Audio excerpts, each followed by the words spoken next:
Hello students, कैसे हैं आप सब। आशा करती हूँ आप अच्छे होंगे और अच्छे से अपनी पढ़ाई कर रहे होंगे। मैं मोनिका रावत आपका स्वागत करती हूँ आईसीटी वर्चुअल क्लासरूम देहरादून में। बच्चों, आज हम क्लास 12th का जो आपका सब्जेक्ट है फिजिक्स, उसका चैप्टर करंट इलेक्ट्रिसिटी को कंटिन्यू करेंगे। तो बच्चों, पिछले लेक्चर में हम ये देख रहे थे कि ओम्स लॉ क्या होता है। उसके अनुसार हमने जो है आपका रेजिस्टिविटी के कॉन्सेप्ट को हम डिस्कस कर रहे थे। ठीक है, इसके साथ साथ हमने ये जाना था कि आपका जो रेजिस्टिविटी होती है वो बेसिक टर्म्स में हमने देखा था क्या होती है। साथ ही साथ हमने जो रेजिस्टेंस है, प्रतिरोध है, इसके कॉन्सेप्ट को देखा था और ये जाना था कि प्रतिरोध किन किन कारकों पर, किन किन फैक्टर्स पर डिपेंड करता है। आई होप आपको ये टॉपिक समझ में आए होंगे। अब हम चलते हैं रेजिस्टिविटी की तरफ और हम यहाँ पे फॉर्मूला डिराइव करेंगे रेजिस्टिविटी का। साथ ही साथ हम ये देखेंगे कि किन किन फैक्टर्स पर डिपेंड करता है। तो बच्चों, अब हम चलते हैं अपने स्मार्ट बोर्ड की ओर। तो बच्चों, लास्ट लेक्चर में हम ओम के नियम को डिस्कस कर रहे थे, जिसमें हमने ये जाना था कि ओम के नियम के अनुसार जो V है और I है ये आपस में एक दूसरे के साथ लिंक होते हैं। यानी कि ऐसा कंडक्टर जिसके दो बिंदुओं पर जो विभव अंतर है वो V है। ठीक है, तो जो V होता है उसके ऊपर धारा निर्भर करती है। ठीक है, कोई भी कंडक्टर है, कोई भी चालक है, वहां पे जितना आपका पोटेंशियल है, जितना आपका विभव अंतर है, उतनी ही धारा प्रवाहित होगी। यानी ये दोनों क्या है, आपस में एक दूसरे से संबंधित है। इसके साथ साथ हमने ये जाना था कि अगर हम यहाँ पे प्रोपोर्शनैलिटी का साइन हटा देते हैं तो हमारे पास एक नियतांक आ जाता है, यानी कांस्टेंट आ जाता है, जिसे हम रेजिस्टेंस कहते हैं। ठीक है, प्रतिरोध कहते हैं। और इसका हमने जो है प्रतिरोध हमने समझा था और हमने ये जाना था कि ये बराबर होता है आपका पोटेंशियल डिफरेंस और करंट के रेशियो के। ठीक है, यानी क्या होता है, ये बेसिकली ये जो है अनुपात है विभव अंतर और उस कंडक्टर चालक से बहने वाले करंट की। और इसके साथ साथ हमने इसकी यूनिट भी जानी थी। क्या इसकी जो यूनिट थी वो थी आपकी ओम। ठीक है, ये हमने जाना था। फिर इससे हमने एक और फॉर्मूला देखा था आर का, वो था आर बराबर रो एल अपॉन ए। और इससे हमने क्या देखा था, इससे हमने ये देखा था कि जो रेजिस्टेंस है, प्रतिरोध है, वो चालक की लंबाई, चालक का जो क्रॉस सेक्शनल एरिया है, यानी उसकी जो मोटाई है, ठीक है, उस पर निर्भर करता है। साथ ही साथ ये रो यानी कि रेजिस्टिविटी यानी प्रतिरोधकता पर भी निर्भर करता है। और रोह जो है वो कंडक्टर के जो पदार्थ है उसके ऊपर निर्भर करता है, यानी जो आपका चालक है उसके पदार्थ के ऊपर रोह निर्भर करता है, जिसे हम क्या कहते हैं, रेजिस्टिविटी कहते हैं। ठीक है, इसके साथ साथ हमने ये भी जाना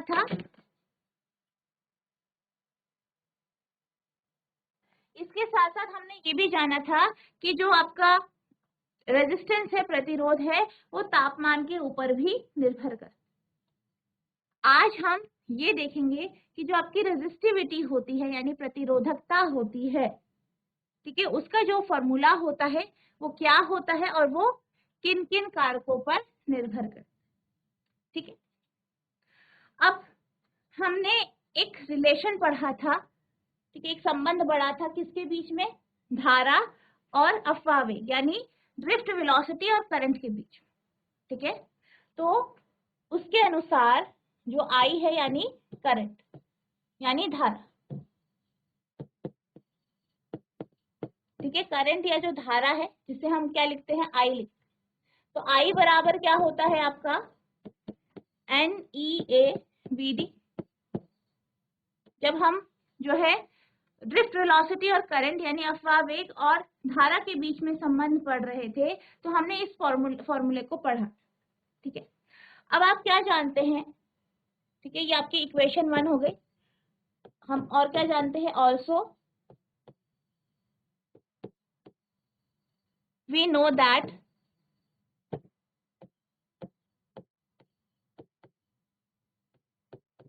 हम जानते हैं, क्या जानते हैं कि जो VD होता है, ठीक है, VD जो होता है, VD का हमने फॉर्मूला देखा था, ई टाउ अपॉन एम। ठीक है, ये हमने देखा था।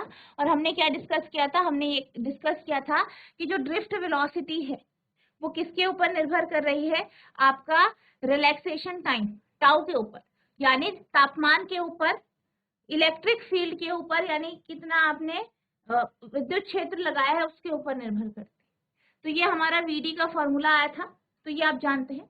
अब हम क्या करेंगे, इक्वेशन 2 को 1 पे रख देंगे। ठीक है, तो 2 in 1 implies, हमें क्या मिलेगा, I बराबर NEA। VD की जगह आप VD का फॉर्मूला लिख देंगे E टॉ बाय M।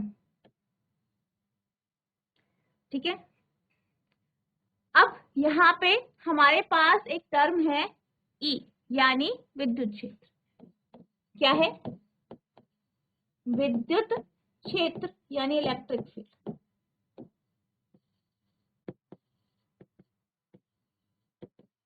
अब हमने पिछले चैप्टर जो पढ़े थे उनमें हमने क्या देखा था कि जो E है वो बराबर होता है आपका minus dV upon dr।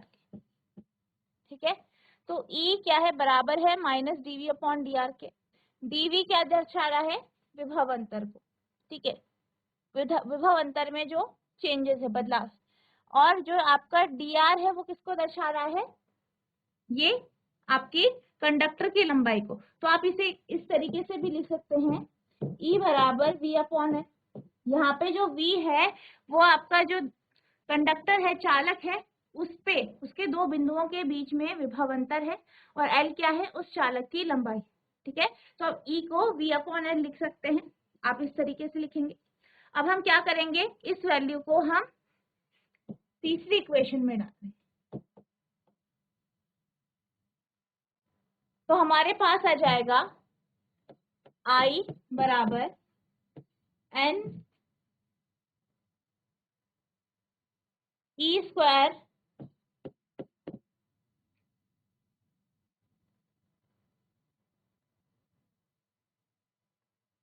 N E square A upon M tau. E की जगह आप क्या लिख देंगे, V अपॉन एल। अब क्या करेंगे, V को दूसरी साइड ले आएंगे, यानी I अपॉन V हो जाएगा। तो I अपॉन V बराबर N E square A tau upon M L. इसको आप लिख सकते हैं V अपॉन I बराबर M L upon N E square A tau.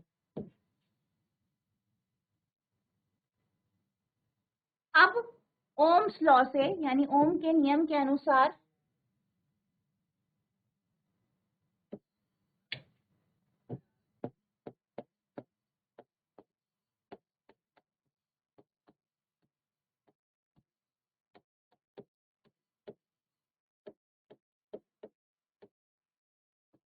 यानी अकॉर्डिंग टू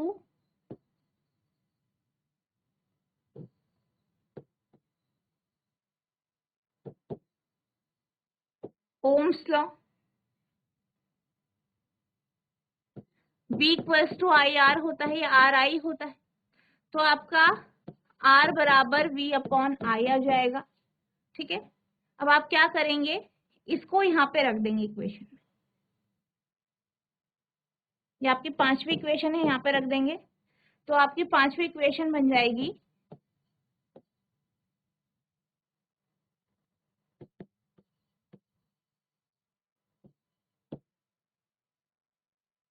R बराबर M upon N E square tau L upon ए।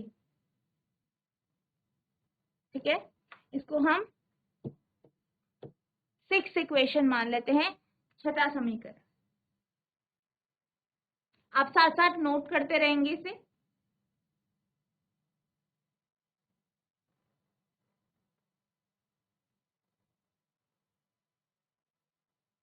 और हम क्या जानते हैं, हम ये भी जानते हैं ऑल्सो, क्या जानते हैं हम, आर का फॉर्मूला, आर बराबर रो एल अपॉन है, जो कि हमने पिछले लेक्चर में डिस्कस किया था, आपने क्लास 10th में भी पढ़ा।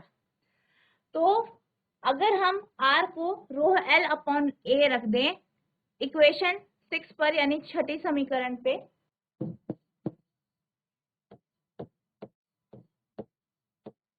समीकरण 7 से r का मान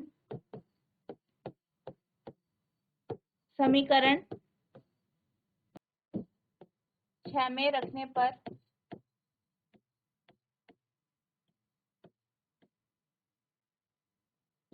रो l अपॉन a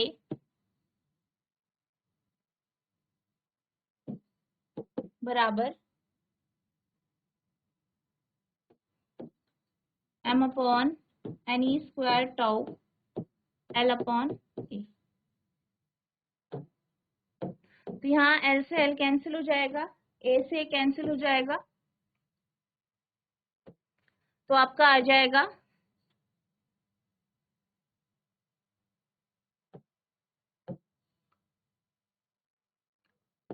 रो बराबर m upon n e square. तो यहाँ पे आपके पास रो की वैल्यू आ गई जो कि आपकी रेजिस्टिविटी यानी प्रतिरोधकता है। ठीक है, तो इस तरीके से ये आपका आएगा, आप इसे नोट करेंगे।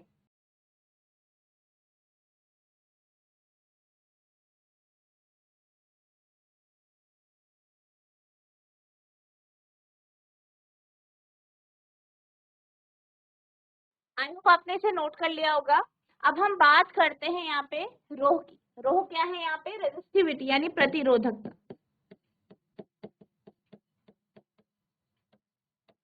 जिसे आप क्या कहते हैं? रेजिस्टिविटी कहते हैं।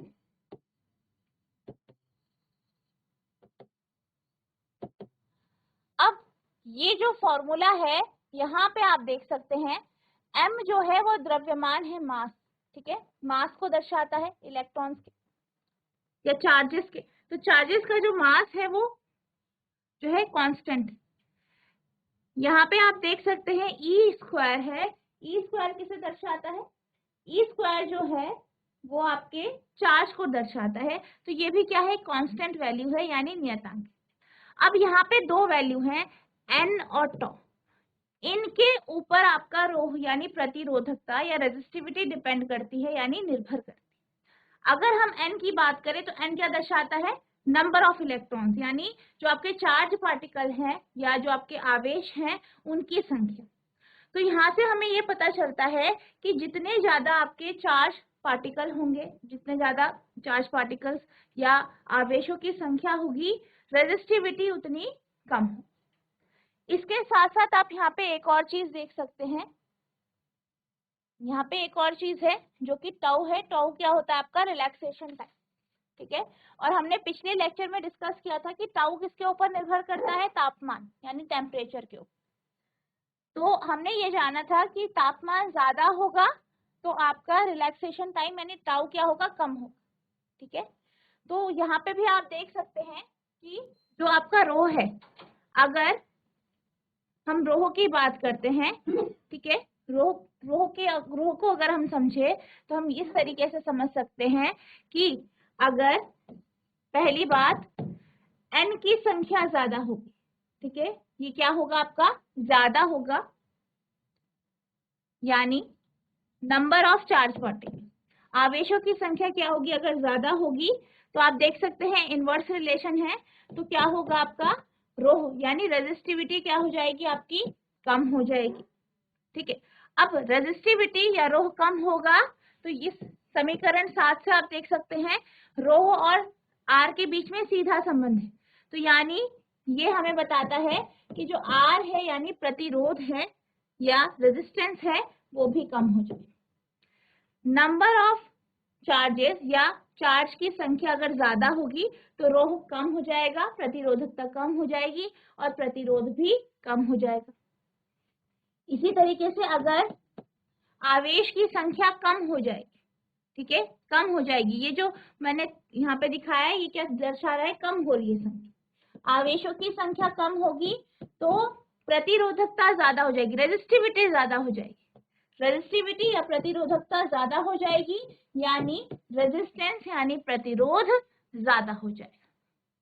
ठीक है, तो आप ये लिख सकते हैं कि अगर जो है आवेशों की संख्या बढ़ जाएगी तो प्रतिरोधकता कम हो जाएगी, साथ ही साथ जो प्रतिरोध है वो भी कम हो जाएगा। ठीक है, इसी तरीके से अगर हम सेकंड चीज देखें यानी टाउ के बारे में देखें, जो कि रिलैक्सेशन टाइम है। अब टाउ और रोह के बीच में भी कैसा रिलेशन है आपका, इनवर्स, यानी एक चीज बढ़ेगी तो दूसरी क्या होगी, घटेगी। तो इसी तरीके से अगर हम टाउ की बात करें, टाउ और जो टेम्परेचर है, तापमान है, इनके बीच में क्या है, इनवर्स रिलेशन है।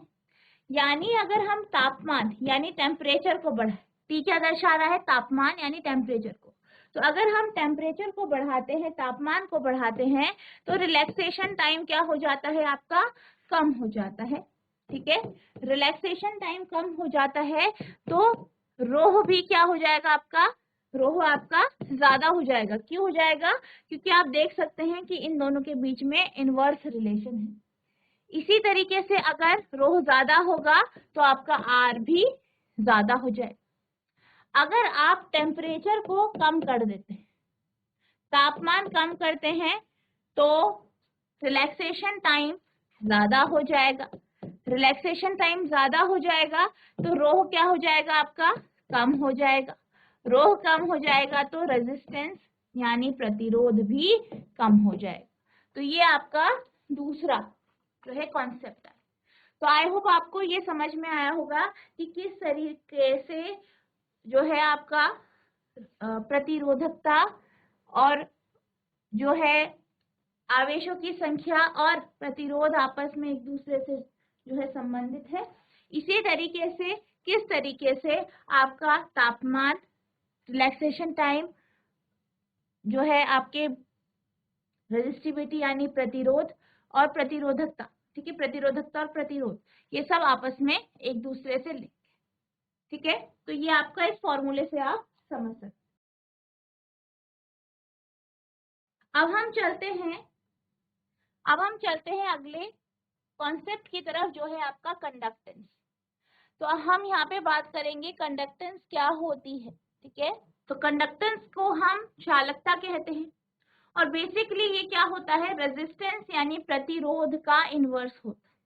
ठीक है, यानी अगर प्रतिरोधकता ज्यादा होगी तो कंडक्टेंस क्या हो जाएगा आपका, कम हो जाएगा। अगर प्रतिरोधकता कम है तो कंडक्टेंस ज्यादा। इसको आप कैसे समझ सकते हैं, अभी तक आप ये जानते हैं कि जो आपका रेजिस्टेंस होता है, प्रतिरोध होता है, जब हम उसके कॉन्सेप्ट को समझ रहे थे तो हमने जो है कॉन्सेप्ट समझा था आपके गति के कॉन्सेप्ट से, जो कि है आपका फ्रिक्शन का, यानी फ्रिक्शन फोर्स यानी घर्षण बल। और हमने ये जाना था कि घर्षण बल जो है कहाँ पे लगता है, जिस दिशा में वस्तु मूव करती है, गति करती है, उसके विपरीत दिशा।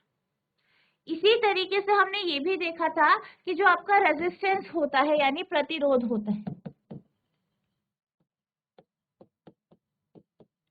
तो जब हम प्रतिरोध को समझते हैं तो हम ये कहते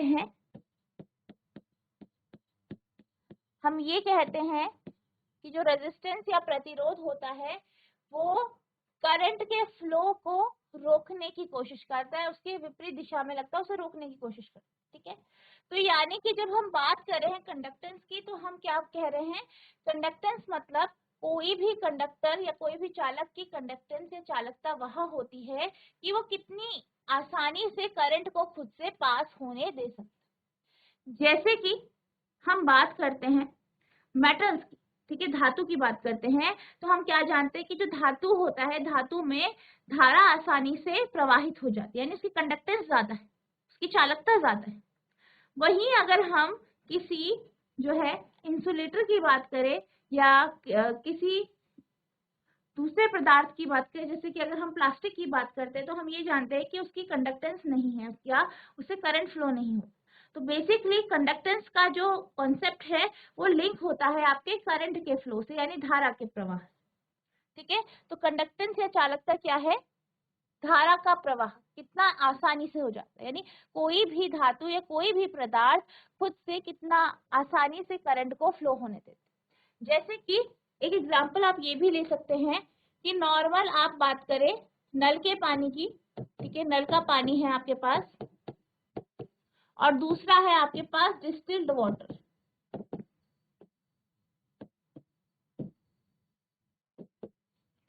ठीक है, नल के पानी में क्या होते हैं, मिनरल्स होते हैं, ठीक है, आपके मिनरल्स वगैरह होते हैं, लवण होते हैं, सॉल्ट्स होते हैं। वहीं डिस्टिल्ड वाटर में ये सब चीजें नहीं होती। और हम क्या जानते हैं, हम ये जानते हैं कि जो नॉर्मल नल का पानी है या जो नॉर्मल पानी है जिसे हम पीते हैं, उस पानी में धारा आसानी से प्रवाहित हो जाती है, वो एक अच्छा कंडक्टर है, ये आपने पढ़ा है प्रीवियस क्लासेस में। वहीं जो डिस्टिल्ड वाटर होता है उसमें किसी भी प्रकार का लवण नहीं होता, ठीक है। और आपने ये भी देखा था कि जब हम बात करते हैं लिक्विड्स की, तरलों की, तो हमने ये जाना था कि जब हम लिक्विड की बात करते हैं तो उसमें हम इलेक्ट्रोलाइट्स की बात करते हैं तो वहाँ आयंस जो होते हैं, ठीक है, वो क्या करते हैं, वो करंट को फ्लो करते हैं, धारा को प्रवाहित होने देते हैं, या वो आपके धारा को वो कैरी करते हैं, ठीक है। तो डिस्टिल्ड वाटर में इस प्रकार के लवण नहीं होते, ठीक है, इस तरीके के आयंस नहीं होते क्योंकि उसमें लवण नहीं है, उसमें मिनरल्स नहीं है, तो इसकी कंडक्टेंस क्या होती है, कम होती है, ठीक है। वही जो नल का पानी है उसमें क्या है, मिनरल्स हैं, उसमें बहुत सारे सॉल्ट्स हैं, उसमें लवण है और आयंस हैं, जिस कारण क्या होता है, धारा उससे प्रवाहित हो जाती है। यानी नल का पानी की कंडक्टेंस ज्यादा है डिस्टिल्ड वाटर, ठीक है। तो कंडक्टेंस क्या है, फ्लो ऑफ करंट, ठीक है, बेसिकली धारा कितने आसानी से किसी भी पदार्थ से पास हो जाता है या उससे फ्लो कर लेता है, उसी को हम उसकी कंडक्टेंस कहते हैं। और जैसे कि आप जानते हैं ये क्या होता है, ये रेजिस्टेंस का इनवर्स है, प्रतिरोध का क्या है, इनवर्स, व्युत्क्रम, ठीक है। तो आप इसको इस तरीके से समझ सकते हैं। होप आपको कंडक्टेंस का कॉन्सेप्ट समझ में आया होगा। The inverse of resistance is called conductance of a conductor. प्रतिरोध के व्युत्क्रम को किसी चालक का चालकता कहा जाता है, चालक की चालकता कहा जाता है। यानी अगर हम कंडक्टर की बात करें तो कंडक्टर की कंडक्टेंस की बात करें तो उसकी चालकता क्या होती है, प्रतिरोध का व्युत्क्रम, यानी उसका inverse. The unit of conductance is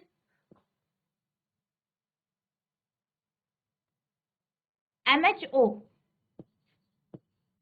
या सीमेन, ठीक है, साइमन। तो क्या है इसका जो मात्रक है वो क्या है आपका MHO है और जिसे आप साइमन कहते हैं। अब बेसिकली यहाँ पे आप देख सकते हैं इसकी यूनिट MHO। आप क्या जानते हैं, जो रेजिस्टेंस होता है, ठीक है, आप क्या जानते हैं, जो रेजिस्टेंस है यानी प्रतिरोध है, ठीक है, इसकी यूनिट क्या होती है आपकी, ओम। और कंडक्टेंस की यूनिट क्या है यहाँ पे, MHO, या जिसे आप क्या लिख सकते हैं, ओम इनवर्स भी लिखते हैं, ठीक है, ओम इनवर्स भी आप इसे लिख सकते हैं। तो ये इसकी क्या है, यूनिट है, इसको आप एस से भी दर्शाते हैं, ठीक है। अब यहाँ पे ये कॉन्सेप्ट आपने देखा और आपने क्या जाना, आपने ये जाना कि जो कंडक्टेंस है वो क्या है, वो आपका इनवर्स है रेजिस्टेंस का, यानी रेजिस्टेंस का व्युत्क्रम या प्रतिरोध का व्युत्क्रम। अब इसकी हम बात करते हैं फॉर्मूला की, ठीक है। तो इसे आप G से रिप्रेजेंट करते हैं, बराबर है 1/r, ठीक है, G बराबर 1/r, ये इसका क्या है फॉर्मूला, आप इसे नोट करेंगे।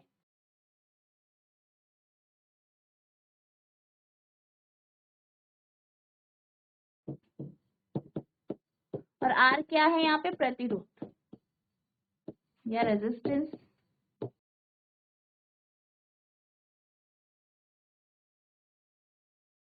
अब हम बात करते हैं इलेक्ट्रिकल कंडक्टिविटी की, ठीक है, यानी विद्युत चालकता की, ठीक है। तो बेसिकली अगर हम कंडक्टिविटी की बात करें, इलेक्ट्रिकल कंडक्टिविटी, तो ये क्या है, ये रेजिस्टिविटी का इन्वर्स होता है, यानी प्रतिरोधकता का इन्वर्स है, व्युत्क्रम है। और इससे भी आप ये बताते हो, बेसिकली रेजिस्टिविटी क्या होता है, किसी भी मटेरियल के ऊपर निर्भर करता है, और ये आपको ये दर्शाता है कि कितनी आसानी से जो है रेजिस्टिविटी की बात करते हैं तो हम ये बताते हैं कि इससे हमें ये पता चलता है कि किसी भी पदार्थ का रेजिस्टेंस कितना हो, ठीक है, उसकी प्रतिरोधकता को दर्शाता है कि कितना वो जो है प्रतिरोध कर सकता है। इसी तरीके से अगर हम इलेक्ट्रिकल कंडक्टिविटी की बात करें तो इलेक्ट्रिकल कंडक्टिविटी या विद्युत चालिका क्या दर्शाती है कि कितनी आसानी से धारा किसी भी कंडक्टर या चालक से प्रवाहित हो पाए। तो ये क्या है आपका, ये रेजिस्टिविटी यानी प्रतिरोधकता का व्युत्क्रम है। और अगर हम इसकी यूनिट की बात करें तो इसकी जो यूनिट है वो आपकी है ओम मीटर इनवर्स या एस मीटर इनवर्स या साइमन मीटर, ठीक है, siemens metre inverse. The inverse of resistivity of a conductor is called its electrical conductivity. The unit of electrical conductivity is MHO metre inverse और SM inverse. किसी चालक की प्रतिरोधकता का व्युत्क्रम उसकी विद्युत चालकता कहलाती है। विद्युत चालकता की इकाई या मात्रक MHO M इनवर्स या SM इनवर्स होता है, ठीक है। और इसको भी आप इसी तरीके से समझ सकते हैं कि कोई भी कंडक्टर या जो भी चालक है उससे धारा कितनी आसानी से प्रवाहित होगी, ये आपको ये दर्शाते। इसका जो फॉर्मूला है वो है सिग्मा बराबर 1/रो, ठीक है, आप इसे नोट करें।